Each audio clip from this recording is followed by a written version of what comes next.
England in 1453 was battered and restless. The 100 Years' War had ended in defeat, leaving only Calais in English hands. Soldiers returned home, jobless and angry, fueling unrest. The Crown's authority was weak and the question of succession loomed large. Two royal houses, Lancaster with the red rose and York with the white, both traced their bloodlines to Edward III. Ambitious nobles with private armies and old grudges began to choose sides. The king was supposed to keep order, but he was the greatest problem of all.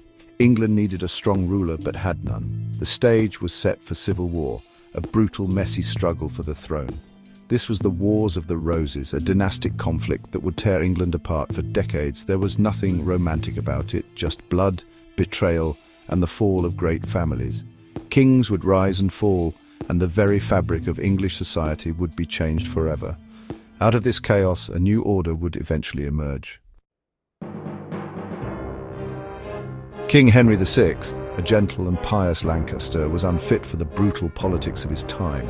His mental breakdowns left a power vacuum, soon filled by Richard, Duke of York, a capable soldier with a strong claim to the throne. Richard's ambition grew as the king's government faltered. Queen Margaret of Anjou, fiercely protective of her son's rights, saw York as a threat and pushed him out of power. The court split, Lancastrians loyal to Henry and Margaret, Yorkists rallying behind Richard. Violence erupted as both sides raised private armies.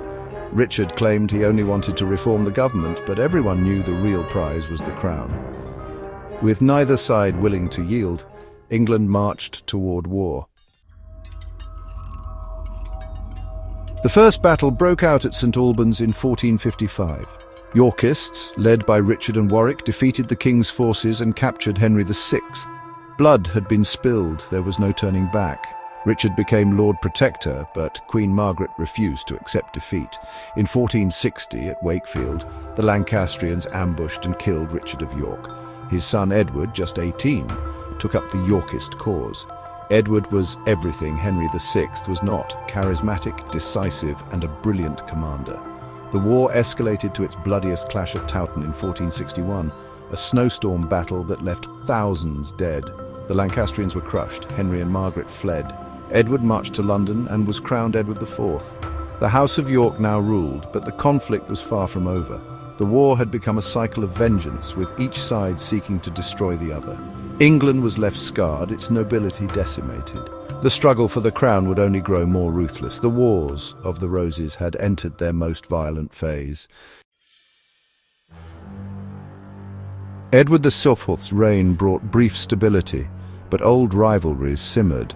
His ally, Warwick the Kingmaker, felt betrayed when Edward married Elizabeth Woodville and promoted her family.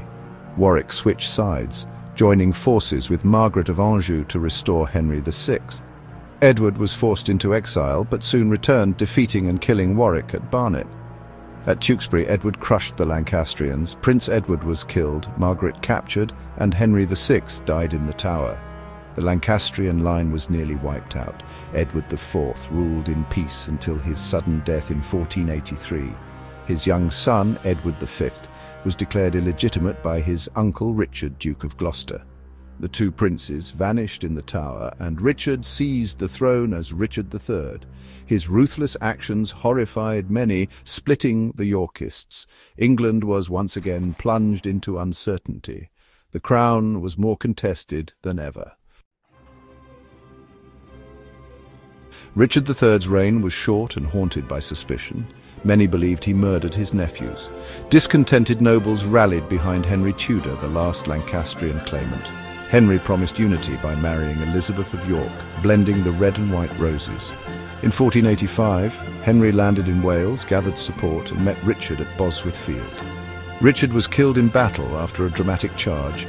Henry was crowned on the field. Henry VII's marriage to Elizabeth united the warring houses, symbolized by the Tudor rose.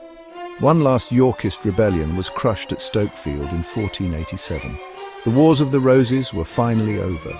The great noble houses were broken, and the Tudors began a new era of strong monarchy. England at last found peace and the dawn of a new age.